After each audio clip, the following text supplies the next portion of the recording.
Well, good afternoon, Apologia World. This is Davis Carmen coming to you from the home office in North Carolina where I work. Today's Tuesday, and it's Tuesday at 2 o'clock, which is our normal time to try and do these live events. So today's topic is planning an off week. So there's two things I want to share with you. First is the benefit of having an off week. I highly recommend them. Every year we've had some kind of an off week, whether it's every 4 weeks, try and take a few days off, or maybe even a whole week. Sometimes it's been 6 weeks. Obviously, we take some summers off. There's actually been some summers where we had school through that 3-month season. But specifically right now, we are in an off week at the Carmen Family Homeschool. So we did 4 weeks on, 1 week off, 4 weeks on, and now we're taking another off week. Several benefits. Mom gets a chance to breathe and exhale. Oh, and by the way, make a few doctor's appointments that are long overdue, which is what Rachel is doing this week. I think she has 3 or 4 doctor's appointments herself with all the different folks. We have 2 orthodontic appointments and a dentist appointment, and maybe something else that I've missed, but you get the idea. All of those kind of life activities can be scheduled during an off week. Another is that schoolroom that may be getting out of order right now. And so Rachel has some plans to get the schoolroom, which we now call an art studio, because our 3 remaining kids at school, the youngest 2, are an artist and a Lego maniac. And so we've redesigned our schoolroom, and it's more like an art studio these days. So they have plans to reorganize a few things, get things back into shape, in the places where they belong. And Rachel, being a planner, loves that. But here's what I want to share with you about what we're doing this week that I think can help you during an off week that you need to plan into the schedule. Backing up real quick, because there are some days and some weeks where, you know what, it's not going well, and the rule of thumb is to pretend that's on the lesson plan so that it looks like it's on purpose. What I'm saying with a planned off week is to intentionally make it happen and say, 2 weeks away, we have an off week. 1 week away, we have an off week. It's this week. This is our off week. And here's some of the things you can do. So Rachel and I had our 3 youngest kids, the 3 that are at the house now. 4 have graduated, but we still got 3 here. We had them write down up to 10 things that they would like to accomplish during this off week. So these are the things that are on their mind. And here's some of the examples. One of my sons, or actually both of them, are into Rubik's Cubes, and one in particular, he wanted to learn 3 brand new algorithms for solving a Rubik's Cube. And so this was very high on his list. So Monday, he stayed up late, and we sort of throw the bedtime and getting up routine to the wind this week. So he stayed up till 1 in the morning, technically Tuesday morning, solving a 6x6 Rubik's Cube with one of these 3 brand new algorithms that he learned and mastered on the first day, of course. So that's just one example. Of course, being the Lego aficionado that he is, he plans to take some of his Legos that are all over the art studio and his bedroom and a few other places and reorganize some of those, get them back into the places that he'd like to see them for display or for organizational purposes. Both my sons we have another family with 2 other sons their age that they like to get together. It's actually part of our regular routine anyways, but they wanted to get together an extra day this week. So we have that planned for Wednesday afternoon. They'll be getting together, spending the entire afternoon together, and doing all kinds of boy stuff, playing outside primarily. We'll make sure we kick them out. It's beautiful fall down here in the Carolinas. Another project that the boys have on their list is to make a movie short.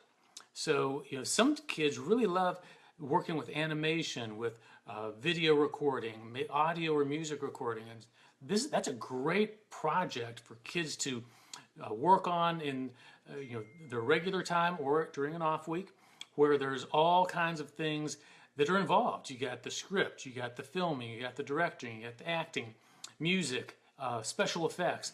All kinds of really neat things come into play when you try to make a movie, and that's what my boys are going to try and do this week. They haven't started yet, but I have a feeling they'll get around to it. My budding artist, who's got some tremendous talent, we have art built into the curriculum for him, but one of his goals this week is to draw every single day. He'd actually like to do that on a regular basis, but there are some weeks when there's a day or two he just can't quite get around to it because of other pressing academic work or schedules and things like that. So this week, he's making a plan to draw every day. We're 2 days in. He's doing great. He's already accomplished that. He wants to go on a hike in the woods by himself, and he wants to go on a run by himself. Both my boys are in cross country and track, so they already enjoy doing that. He actually set a personal record in a 5K this last Saturday, and so that's part of what's motivating him during this beautiful fall week in the Carolinas to go on a run by himself rather than with the team or with his brother or with other people. And then finally, believe it or not, this is one of the things he put on his list, to clean out the turtle tank. Yes, we have a little dog, 5 pounds of terror. He's just a little lap dog, literally. But we also we've had turtles, we've had lizards, we've had snakes, praying mantis, all kinds of creatures like that, hamsters, fish, and all that, etc. We've even had a hedgehog. But right now, the turtles have been the mainstay pet for my son, and so he wants to do a really thorough job cleaning out the turtle tanks. Now, that's what they want to do. But mom and dad know that a 14 and 12-year-old boy without a schedule will either get nothing done or they'll get all the wrong things done and they'll become wayward. And so they still need some direction from mom and dad. So among the things that we know they're going to accomplish because it's on their list, they're motivated to get it done, there are some things that still have to be done even on an off week. So for example, this week, they're both in an online science class via the online or the Apologia Online Academy, and that meets Mondays from 1:15 to 2:45 every Monday. They have to be in class. Class didn't shut down just because we closed our school for the week. So they had to show up for class yesterday. They are required to organize their desktops this week. Mom and dad mandated that. They're in a speech and debate club. That meets Wednesday afternoon. That will happen. It'll be after they get with their friends that afternoon, but they still have some work to do on that. Our boys and our 16-year-old daughter have to do their own laundry, and that can't stop this week. Laundry must continue. And the one that had Monday and Tuesday to get it done, you guessed it, did not get it done Monday. So today they're having to finish it up, leaving Wednesday and Thursday for the second child and Friday and Saturday for the third child.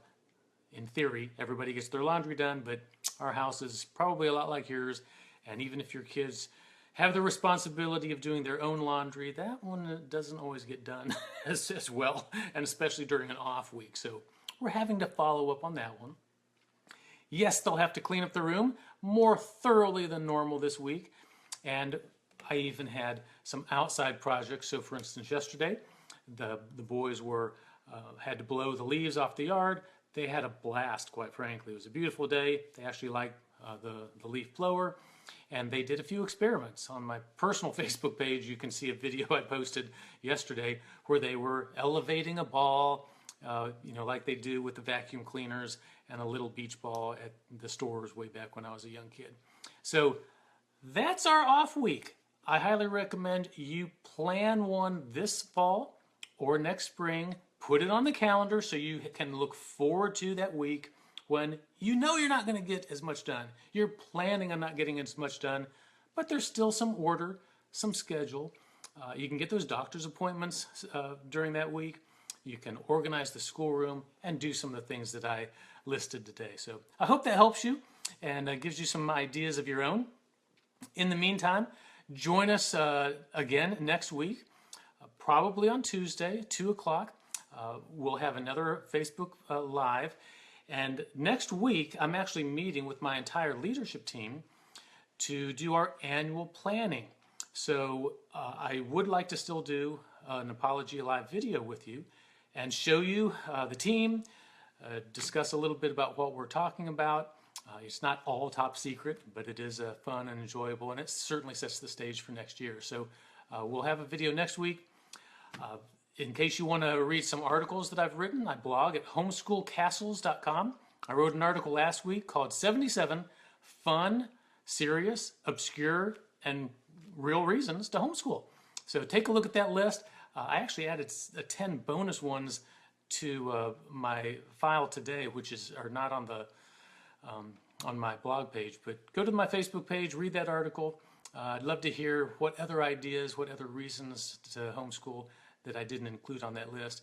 So good being with you today as usual. Davis Carman, president of Apologia. I'm walking by faith and living the homeschool adventure of a lifetime. We'll see you next week.